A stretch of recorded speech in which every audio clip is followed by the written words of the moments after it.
So, the legal action against WB stopping them from releasing James Gunn's Superman in every territory around the world has been quashed. It's over.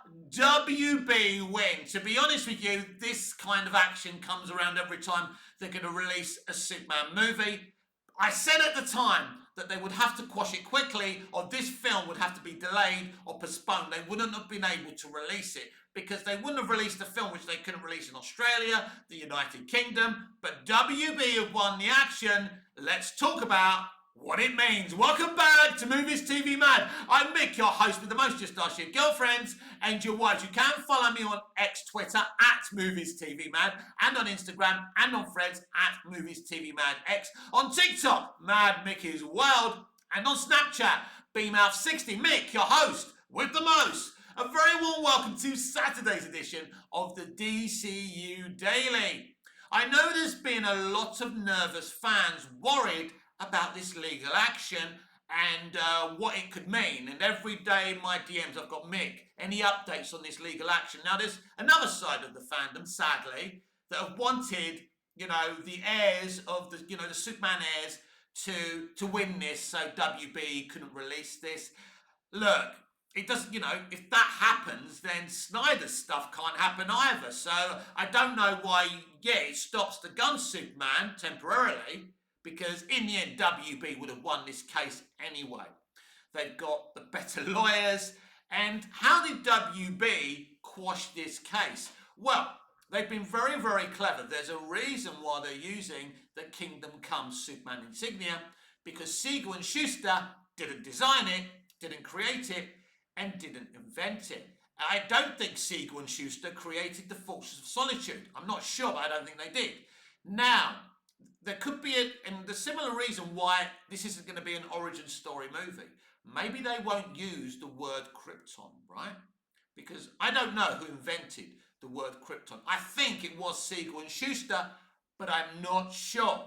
So will they be able to use the word Krypton? What they've tried to do is designate and make a movie that has very few concepts from Siegel and Schuster, apart from the word and name Superman. So you can call your movie Superman, right? They can't sue you for that. So they've changed the design of the costume. Have you noticed how different that costume is in a lot of ways? So maybe they've tried to find a costume where the Siegel and Schuster heirs can't say, that's ours. So I think this is what they've tried to do. So WB have been very clever. Let me be clear again.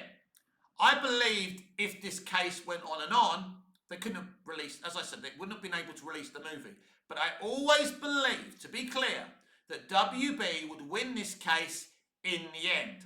Because I never really believed that the heirs, is it the Schuster heirs, really had a case. They didn't. WB owned the rights to DC Comics. WB owned the rights to Superman. Totally. There's no argument there.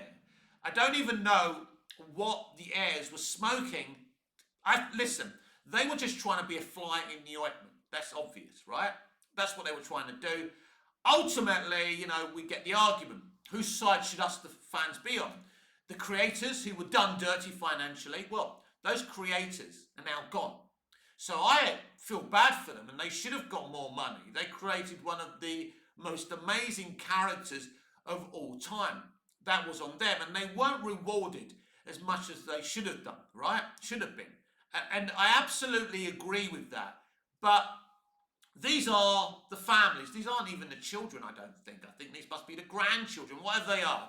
So, as much as I like justice to be done, I do want to see this Superman film. I'm glad it's going to be released worldwide.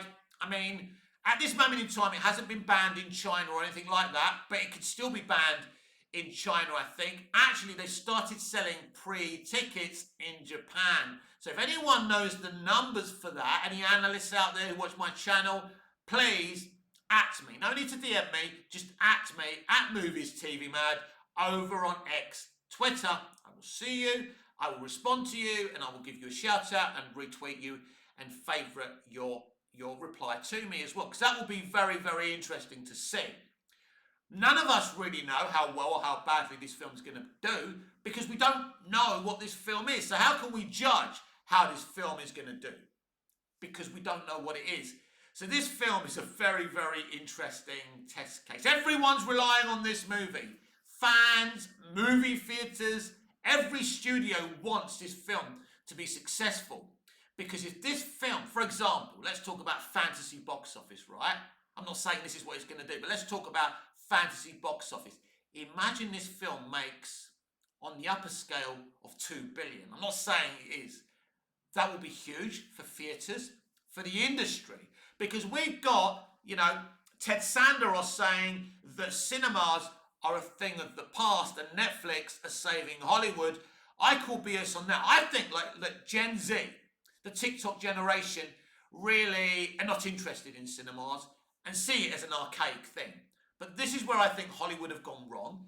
Instead of making, movies and streaming movies and shows for Gen Z, they should be aiming at around the ages of 30, maybe 25, but mostly 30 and older.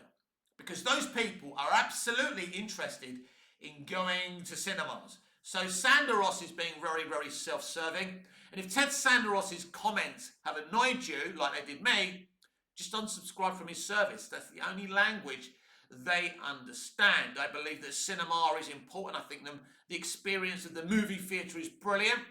And he's contradicting himself because we've seen how brilliant the numbers are for Sinners. And it's a huge hold. I think it's going to remain number one. It'll be interesting next week when the latest MCU movie comes out, The Thunderbolts, how Sinners does compared to that movie. It will be the third weekend. So that will be an interesting experiment as well. But yes, Superman lives to fight another day. He will get a global worldwide release. We wait and sit and see how well or badly this film is going to do.